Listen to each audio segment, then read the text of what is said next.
বিসমিল্লাহির রহমানির রহিম। সম্মানিত বিনিয়োগকারী ভাই বোনেরা, আসসালামু আলাইকুম। শুভ অপরাহ্ন। আজ 16 এপ্রিল, রোজ বুধবার। আজকের ইন্ডেক্স পর্যালোচনা এবং আপনাদের অনুরোধের স্টক নিয়ে খুব সংক্ষিপ্ত পরিসরে আলোচনা করার জন্য হাজির হয়েছি। আশা করি আপনারা সকলেই শারীরিকভাবে সুস্থ আছেন এবং ভালো আছেন।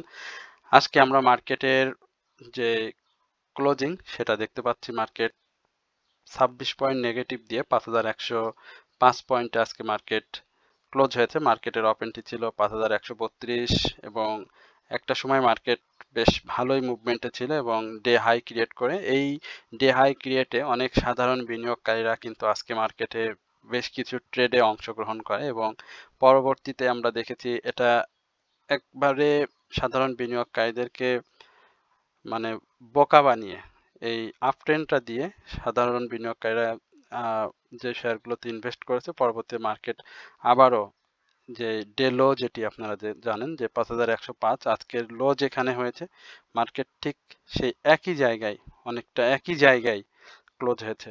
মার্কেটের টার্ন ওভারটা কমে গিয়েছে। গতকালকে আমরা টার্ন ওভারটা বেশি দেখেছিলাম, আজকে সেটি কমে গিয়েছে।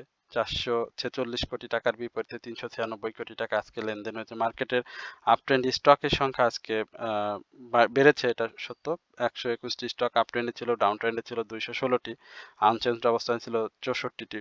বাট মার্কেটের আজকে যেই মুভমেন্ট, সেই মুভমেন্টে গতদিনেও বলেছিলাম যে ইন্স্যুরেন্স সেক্টরকে পুঁজি করে গতদিনও মার্কেট আমরা দেখেছি একটু ধরে রাখার চেষ্টা করেছে। সেম আজকেও আমরা দেখেছি মার্কেটের যে মুভমেন্ট, সেখানে ইন্স্যুরেন্স সেক্টরকে একেবারে সম্পূর্ণভাবে আমরা অংশগ্রহণে দেখেছি। আজকে দেশ জেনারেল ইন্স্যুরেন্স টপ 10-এর যে হল্টেড অবস্থায় রয়েছে সেটি দেখতে পাচ্ছেন। খান ব্রাদার্স আজকে হল্টেড হয়েছে। স্বাভাবিকভাবেই বেশ কিছুদিন সে কারেকশন জোনে ছিল, আজকে কিন্তু কারেকশন জোন শেষ করে খান ব্রাদার্স হল্টেড হয়েছে। এখন আগামী দিনে দেখতে হবে আসলে তার যে হল্টেড এটি কোন অবস্থায় এবং কিভাবে সে নেয়, কারণ এই স্টকটি আপনারা জানেন যে যখন হল্টেড হতে থাকে তখন কিন্তু একাধারে হল্টেড হয়ে যায় 3-4টা। এসপিসিএল স্টকটি আজকেও আমরা দেখেছি প্রথম দিকে বেশ ভালো কারেকশন জোনে বা আস্তে আস্তে কারেকশন জোনে গিয়ে কিন্তু হঠাৎ করে এই শেয়ারটি আপ ট্রেন্ডে চলে যায় এবং হল্টেড হয়ে যায়। ফার্স্ট ফাইন্যান্স এটিও আজকে হল্টেড হয়েছে। বেশ কিছু স্টক আজকে হল্টেড হয়েছে Z category, A category, insurance sector দিয়ে। আমরা ইপিজিএল এর কথাটি আপনাদের সাথে আলোচনা করেছিলাম। আমার আলোচনায় ছিল আপনাদের অনুরোধের স্টকটি আজকে ভালো প্রাইস অ্যাকশন হয়েছে। এছাড়াও ডরিন পাওয়ারটা আমাদের আলোচনায় ছিল, ডরিন পাওয়ারটাও আজকে উঠে এসেছে বেশ ভালো ভলিউম সহ। দেখা যাক এগুলো আসলে কন্টিনিউ করে কিনা, এটা আজকে আলোচনা করব। আশা করি আপনারা সকলেই এই আলোচনাটি ধৈর্য সহকারে শুনবেন। সেক্টর বাই জেনারেলিস্টের ইন্স্যুরেন্স সেক্টরের কথা বলছিলাম, দেখতেই পাচ্ছেন আজকে কিন্তু এই যে 30টি স্টক আপ ট্রেন্ডে ছিল, ডাউন ট্রেন্ডে ছিল 4টি, ইকুয়াল ছিল 9টি। টেক্সটাইল সেক্টরের 20টি আপ ট্রেন্ড ছিল, ডাউন ট্রেন্ড ছিল 22টি, ইকুয়াল ছিল 16টি। আজকে টেক্সটাইল সেক্টরের কিছু স্টক উঠে এসেছে এবং এই স্টকটি উঠে আসায় মূলত আজকে আপ ট্রেন্ড স্টকের সংখ্যা গত দিনের তুলনায় বেশি হয়েছে। ফুয়েল অ্যান্ড পাওয়ার আজকে আপ ট্রেন্ডে ছিল 12টি এবং ডাউন ট্রেন্ডে ছিল 8টি, ইকুয়াল ছিল 3টি। ইঞ্জিনিয়ারিং সেক্টরের আপ ট্রেন্ড ছিল 9টি, ডাউন ট্রেন্ড ছিল 31টি, ইকুয়াল ছিল 2টি। সবকিছু মিলিয়ে আমরা এইটাই হচ্ছে মার্কেটের যে সার্বিক যে চিত্র, সেটি আপনাদেরকে দেখানোর চেষ্টা করলাম। এরপরে আপনাদের সাথে আজকের যে ইন্ডেক্স সেটি নিয়ে একটু সংক্ষিপ্ত পরিসরে আলোচনা করব। আশা করি আপনারা সকলেই আমার চ্যানেলটি সাবস্ক্রাইব করবেন। একই সঙ্গে আপনাদের যদি কোনো অনুরোধের স্টক থাকে সেটি অবশ্যই কমেন্টসের মাধ্যমে আমাকে লিখে জানাবেন, আমি অবশ্যই আপনাদের স্টকটি নিয়ে কথা বলবো। আমরা ইন্ডেক্সের আলোচনার শুরুতেই যদি আপনাদেরকে একটা চিত্র দেখাই, আপনারা যদি 22শে জানুয়ারির এই দিকটাতে দেখেন, আমরা 22শে জানুয়ারির মার্কেটের অবস্থা ছিল, ক্লোজিং ছিল 5177 পয়েন্টে এবং মার্কেটের হাই ছিল 5212। আজকে আমরা মার্কেটের হাই দেখতে পাচ্ছি 5151 এবং 29শে জানুয়ারি মার্কেটের হাই ছিল 5130। এই যে জায়গাটা আপনারা দেখতে পাচ্ছেন যে আমি এটাকে বলবো ইনসাইডার ডাউন ট্রেন্ড তো অবশ্যই, বাট এখানে 3 ম্যাক্স ক্রো যেটি বলে থাকি, যে এই ক্রো টাইপের যেটি, সেখানে সাইডওয়েজ মুভমেন্ট দিয়ে আহ, একটা চলার সম্ভাবনা তৈরি হয় ইন্ডেক্সের, সেটি আসলে আগামী দিনে হবে কিনা সেটি আমাদেরকে আসলে লক্ষ্য রাখতে হবে। সেম ক্যান্ডেল তো আপনারা বলছি যে 22শে জানুয়ারি এই ধরনের ক্যান্ডেল তৈরি হয়েছিল এবং দেখতে পাচ্ছেন তারপরে হালকা ডাউন ট্রেন্ড দিয়ে কিন্তু একটা কন্টিনিউ আপ ট্রেন্ডে মার্কেট ছিল। তো আমরা মার্কেটের যে অবস্থা, যে 5,000 আজকের যে ক্লোজটি হয়েছে, আহ, এইখান থেকে মার্কেট যদি আপ ট্রেন্ডে যেতে হয় তাহলে মার্কেটের ভলিউমটা কিন্তু খুব জরুরি। আমি বারবারই বলি মার্কেটের ভলিউমটা খুব জরুরি। এই মুহূর্তে মার্কেটে সাপোর্ট দেওয়ার মতো আমি খুব বেশি আহ, সম্ভাবনা দেখছি না, কারণ মার্কেট যদি এখান থেকে ঘুরে যায়, এখানে যে সাপোর্ট দেখছেন এখান থেকে কিন্তু ছোট ছোট মুভমেন্ট করে 5,600 পর্যন্ত গিয়েছিল, বাট সেটা কতটুকু সম্ভব বা আসলে আদৌ সম্ভব কিনা এই মুহূর্তে মার্কেট পরিস্থিতি অনুযায়ী সেটি আসলে আমাদেরকে লক্ষ্য রাখতে হবে। আমি বিশেষ করে সাধারণ আমরা যারা বিনিয়োগকারী রয়েছি তাদেরকে বলবো যে অবশ্যই মার্কেটে ধৈর্যের কোনো বিকল্প নেই, ধৈর্য ধরতে হবে। এই ধৈর্য যদি আমরা ধরতে পারি তাহলে আমরা মার্কেট থেকে গেইন করতে পারবো। তবে মার্কেটের আজকের যে সাপোর্টটি রয়েছে এই সাপোর্টটা আমরা 5,120 বা 25 এই লেভেলে আজকে মার্কেট ঘুরে যাওয়ার একটা সম্ভাবনা চিন্তা করেছিলাম এবং মার্কেট আজকে পজিটিভ থিঙ্কিং ছিল মার্কেট নিয়ে, বাট সেটি হয়নি। এখন আমি বলবো যে অবশ্যই আমাদেরকে আগামী দিনের জন্য অপেক্ষা করতে হবে, কারণ এই মুহূর্তে যদি আমি অ্যানালাইসিস দিয়ে আপনাদেরকে কালকে বলি যে মার্কেট ঘুরে যাবে, সেটি অবশ্যই বোকামি হবে। বাট মার্কেট সাপোর্টটাকে ধরে ঘুরে যাওয়ার চেষ্টা করছে, আজকেও সেটি করেছে কিন্তু ধরে রাখতে পারেনি। তো আশা করি আপনারা এই বিষয়গুলো লক্ষ্য রেখে মার্কেটে বিনিয়োগ করবেন, বাই সেল করবেন, কারণ মার্কেটের এই মুহূর্তে আসলে সাপোর্ট যেটি সেটি আরো অনেক নিচে। তো এখান থেকে মার্কেট ঘুরে যাক। এই 3 ব্যাকস ক্রোটা আসলে নিম্নমুখী ডাউন ট্রেন্ডের নির্দেশ এখনো অব্যাহত রেখেছে। তো সেটি আগামী দিনে কি করে সেটি আমাদেরকে দেখতে হবে। যদি আগামী দিনে একটি গ্রিন ক্যান্ডেল তৈরি হয়ে যায় তাহলে আশা করি মার্কেট আগামী সপ্তাহটা আমরা ভালো পাবো, এবং যদি সেটা না করতে পারে তাহলে কিন্তু মার্কেটে আবারও আমরা অ্যাডজাস্টমেন্টের যে ঝাঁকুনি সেটা কিন্তু আমাদেরকে মোকাবেলা করতে হবে। তো এই হচ্ছে মূলত মার্কেট নিয়ে আমার সংক্ষিপ্ত পরিসরের চার্ট নিয়ে আপনাদের সাথে সংক্ষিপ্ত পরিসর আলোচনা। এরপরে আমরা দেশ জেনারেল ইন্স্যুরেন্স এই স্টকটি নিয়ে কথা বলবো। এটির কি অবস্থা, এটি সম্পূর্ণ বুলিশ ভাবে রয়েছে। আরএসআইটা অনেক বেড়ে গিয়েছে, এখান থেকে কারেকশন জোনে আসার একটা সম্ভাবনা রয়েছে। স্টকটির ইয়ারলি হাই রয়েছে 34 টাকা 10 পয়সা। তো কারেকশন জোন যদি শেষ করে তাহলে স্টকটি ইয়ারলি হাইটা আবারও টাচ করার খুব সম্ভাবনা তৈরি করবে। বাট স্টকটির ভলিউম রয়েছে, আজকে দেখেছেন স্টকটি বেশ কয়েকবার হল্টের অবস্থায় থেকেও কিন্তু সে তার হল্টটাকে ধরে রাখতে পারেনি। বায়ার সেলারদের ভালোই কম্পিটিশন ছিল, 10 লক্ষের মতো সেল প্রেসারও ছিল স্টকটিতে। আমি বলবো এই মুহূর্তে যাদের প্রফিটে রয়েছে স্টকটি থেকে অবশ্যই প্রফিট টেক করে নেবেন, কারণ স্টকটি কিন্তু 20 টাকা থেকেই আমরা দেখেছি র্যালি করে আজকে এই 29 টাকা 70 পয়সা এই লেভেলে গিয়েছে। আশা করি স্টকটি কারেকশন জোনে আসলে সাধারণ বিনিয়োগকারীদের জন্য এন্ট্রি জোন হিসেবে এটি ভালো হবে। আর স্টকটির স্টপ আমরা সাপোর্ট জোন হিসেবে যদি বলি, খুব ভালো সাপোর্ট জোন আমরা এখানে 26 টাকা 30 পয়সা থেকে আমি বলবো যে 25 টাকা 20 পয়সা এই লেভেলে স্টকটি কারেকশন জোনে আসলে আসার সম্ভাবনা থাকবে, এবং এটি হবে সাধারণ বিনিয়োগকারীদের সব থেকে সেফ অ্যান্ড সাউন্ড নিরাপদ এবং নিরাপদ বিনিয়োগ। এর ক্ষেত্রে এই সাপোর্টটি খুব ভালো হবে। এরপরে আজকে কর্ণফুলী ইন্স্যুরেন্সের আমরা ভালো মুভমেন্ট দেখেছিলাম। কর্ণফুলী নিয়ে আপনারা জানতে চাচ্ছেন। আজকে মূলত যেটি হয়েছে, ইন্স্যুরেন্স সেক্টরের অনেক বেশি অনুরোধ, ইন্স্যুরেন্স সেক্টর ভালো মুভমেন্টে রয়েছে, ইন্স্যুরেন্স সেক্টরে হয়তো এই মুভমেন্টটা আরো কিছুদিন থাকবে। সুতরাং যারা ইন্স্যুরেন্স সেক্টরে এখন মুভ করতে চান আমি বলবো যে অবশ্যই মার্কেটের গতিবিধি বুঝে মুভ করবেন, কারণ আপনারা জানেন হুট করে কিন্তু একটি স্টক কিন্তু মুভমেন্টে আসে না। যখন সেক্টর প্লাস ভলিউম একটি স্টক গেইন করতে পারে তখনই কিন্তু মুভমেন্ট আসে। এখানে কর্ণফুলীর বিষয়টাও দেখেন, এই কর্ণফুলী কিন্তু এখানে খুব বেশি ভলিউম করতে পারে না। আজকে যে ভলিউমটি করেছে সাথে প্রাইস অ্যাকশনটি করেছে, এই ভলিউমের মধ্যে কিন্তু বায়ার সেলাররা ছিল, ৫ লক্ষর মতো বাই সেল প্রেশার কিন্তু এই স্টকটি ছিল। এখানে অপরচুনিটি আছে যথেষ্ট ভালো করার। আমি স্বাভাবিকভাবে প্রত্যাশা করি স্টকটি ৩০ টাকার এই লেভেলে আসার একটা চান্স তৈরি করেছে এবং যারা ২৭ টাকা ৫০ পয়সা থেকে ২৭ টাকা ৭০ পয়সা এই লেভেলে বাই করেছেন, তাদের উচিত হবে আগামী দিনে এই স্টকটি ২৯, ৩০ বা ৩০ এর আশেপাশে স্টকটির থেকে প্রফিট টেক করে আবারও অপেক্ষা করা।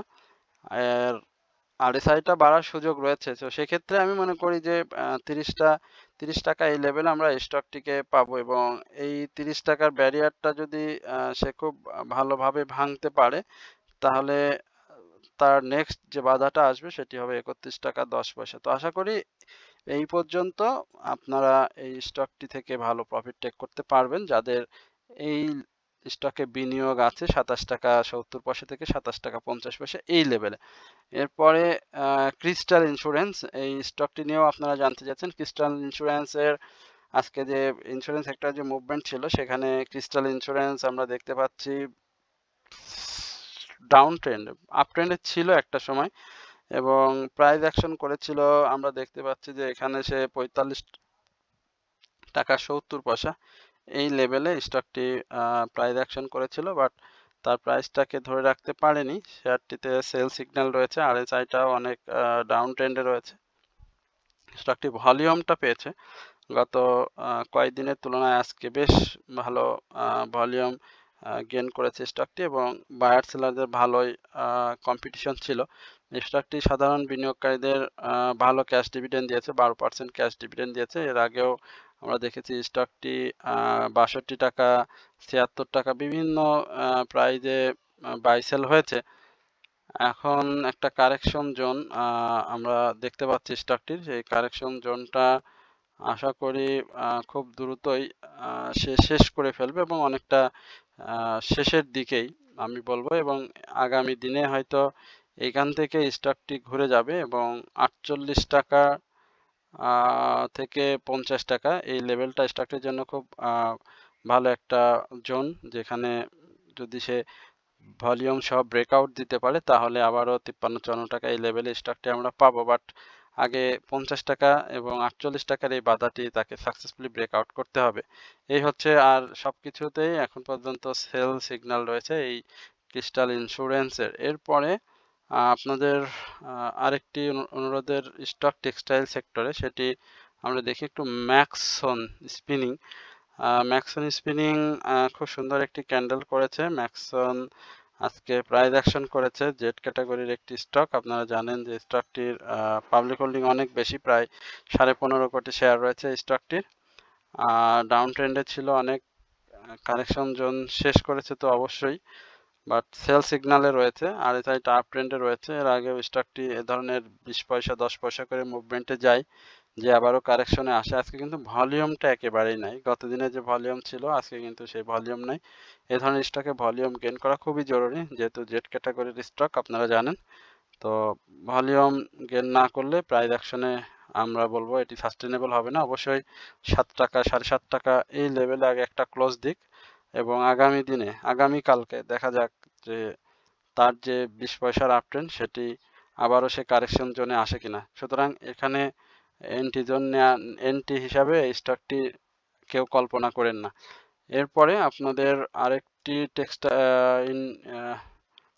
এডিয়ান্টেল আইটি সেক্টরের একটি স্টক, এটা নিয়ে জানতে চাচ্ছেন। এডিয়ান্টেল আজকে প্রাইস অ্যাকশন করেছিল, পরে তো আর সে ধরে রাখতে পারেনি। ৮৪ টাকা হাই হতে দেখেছিলাম, কারেকশন জোন দিয়েছে ৮০ পয়সা। ভলিউমটা আসলে এডিয়ান্টেলের গ্র্যাজুয়ালি আপ হচ্ছে না, একটা লেভেলের মধ্যে সে যাচ্ছে ২ লক্ষ ২.৫ লক্ষ সামথিং এই লেভেলে সে ভলিউমটা গেইন করে যাচ্ছে। ৯৫ টাকা থেকে একটা ডাউন ট্রেন্ড ছিল এই স্টকটি এবং সেখান থেকে ৮১ টাকা ৭০ পয়সা এই লেভেলে স্টকটি লো ক্রিয়েট করেছে। তো এখন যে লোটি রয়েছে স্টকটির ৮১ টাকা ৭০ পয়সা, যে রিসেন্ট লো, এখানে যদি স্টকটি সাপোর্ট না নেয় তাহলে কিন্তু ৭৭ টাকা ৮০ পয়সা, ইভেন ৭৯ টাকা এই জায়গা থেকে স্টকটি আবারও সাপোর্ট নেবে। আর যদি এখান থেকে সাপোর্ট নেয় তাহলে স্টকটি ৮৭ টাকা ৫০ পয়সার উপর একটা ক্লোজ দিতে হবে, এবং সেটি যদি দিতে পারে তাহলে আবারও সে আপ ট্রেন্ড কন্টিনিউ করবে। বাট সেক্ষেত্রে স্টকটির যে গ্র্যাজুয়ালি ভলিউম সেটিকে আপ ট্রেন্ডে নিয়ে আসতে হবে, কারণ এই মুহূর্তে তার ভলিউম যেটি একেবারে ডিক্লাইন হয়ে গিয়েছে, ভলিউমটা নেই বললেই চলে। কারণ স্টকটির কিন্তু বেশ ভালো পাবলিক হোল্ডিং রয়েছে, ২ কোটি ১০ লক্ষ ৫ লক্ষর মতো শেয়ার, সুতরাং ভলিউমের বিকল্প নেই। এরপরে ফোয়াং ফুড, এই স্টকটি নিয়ে আপনারা একটু জানতে চেয়েছেন, আমরা ফোয়াং ফুডের দেখি। ফোয়াং ফুডে হিউজ ডাউন ট্রেন্ড, রপ্তানি শুল্কর পর থেকেই এই ফোয়াং ফুড নিয়ে অনেক গুজব এবং অনেক নিউজ প্রকাশিত হওয়ার ফলে কিন্তু এই ফোয়াং ফুডের প্রাইসটা এখন পর্যন্ত ডাউনে রয়েছে, এবং এখন পর্যন্ত আমরা দেখতে পাচ্ছি প্রতিনিয়তই ফোয়াং ফুডের প্রাইস ডাউন ট্রেন্ডে। বাট আজকে একটু সে ঘুরে দাঁড়িয়েছে ২০ পয়সা সম্ভবত প্রাইস অ্যাকশন করেছে। ভলিউমটাও দেখতে পাচ্ছেন যে করেছে সেটি খুবই কম, এবং গত দিনের উপরে সে ক্লোজ দিতে পারেনি। সুতরাং এখানে আমি যদি একটু ভালো শক্তিশালী সাপোর্ট খুঁজি তাহলে ১৩ টাকা ৭০ পয়সা থেকে ১৩ টাকা ৬০ পয়সা এই লেভেলে স্টকটি আসার একটা সম্ভাবনা রয়েছে। আর স্টকটির ভলিউমটা গেইন করতে হবে, হিস্টোগ্রামের বার এমএসিডি মুভিং অ্যাভারেজ অনুযায়ী সেল সিগন্যাল রয়েছে, এটিও আপনাদেরকে মাথায় রেখে শেয়ারটিতে বিনিয়োগে আসবেন। এরপরে মিডল্যান্ড ব্যাংক, এটি নিয়ে খুব জানতে চেয়েছেন। আমি গতকালকেও গ্রুপে বলেছিলাম যে একদিনে দেখে লাফানোর থেকে কয়েকদিন অবজার্ভ করেন, তারপরে মিডল্যান্ড ব্যাংক নিয়ে বলেন। আমি আপনাদেরকে বলেছিলাম। তো মিডল্যান্ড ব্যাংক আপনারা দেখতেই পাচ্ছেন যে স্টকটি গতকালকে আমরা দেখেছি যে মিডল্যান্ড ব্যাংক হল্টেড হয়, এবং স্টকটি বেশ কারেকশন যেটি ছিল সেই কারেকশন শেষ করে প্রাইস অ্যাকশনে যাওয়ার জন্য চেষ্টা করেছে। গত দিনে আমরা এই স্টকটি নিয়ে কথা বলেছিলাম। মিডল্যান্ড ব্যাংকের যেটি হয়েছে যে স্টকটি যে কারেকশন জোন, সেই কারেকশন জোনটা শেষ করে আপ ট্রেন্ডে যাওয়ার চেষ্টা করছে। যদিও এখানে আজকে তার ১০ পয়সা বা ২০ পয়সা দিয়ে আপ ট্রেন্ড, ১০ পয়সা দিয়ে আপ ট্রেন্ডই হয়েছে, বাট ক্যান্ডেলটি কিন্তু ভালো আসেনি। স্বাভাবিকভাবেই সে গতকালকে কি বলে যে হল্টেড হয়েছিল।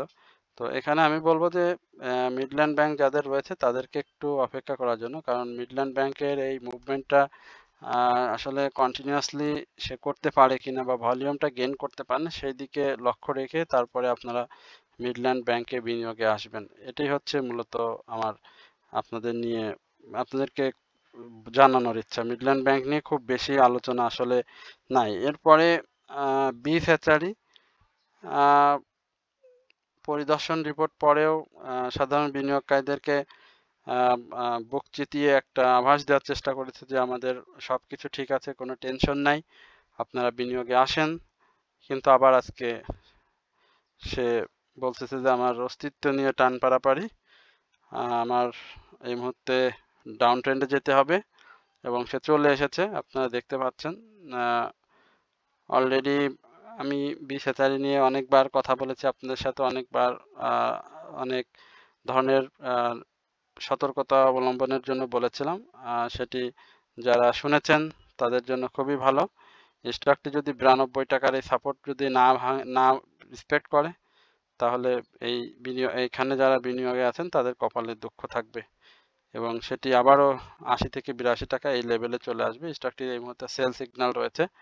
আর আপ ট্রেন্ডে যাওয়ার ক্ষেত্রে আমি বলবো যে ১০১ টাকা থেকে ১০৪ টাকার উপরে একটা ক্লোজ যদি দিতে পারে তাহলে আশা করি বিসাচারি আবারও ভালো করবে। আর সেল সিগন্যাল রয়েছে শেয়ারটিতে। এরপরে পপুলার লাইফ, আমরা একটু পপুলার লাইফ দেখে আসি। আজকে লাইফ সেক্টরটা উঠে আসছে মোটামুটি, সেখানে পপুলার লাইফটা কিন্তু ডাউন ট্রেন্ডে।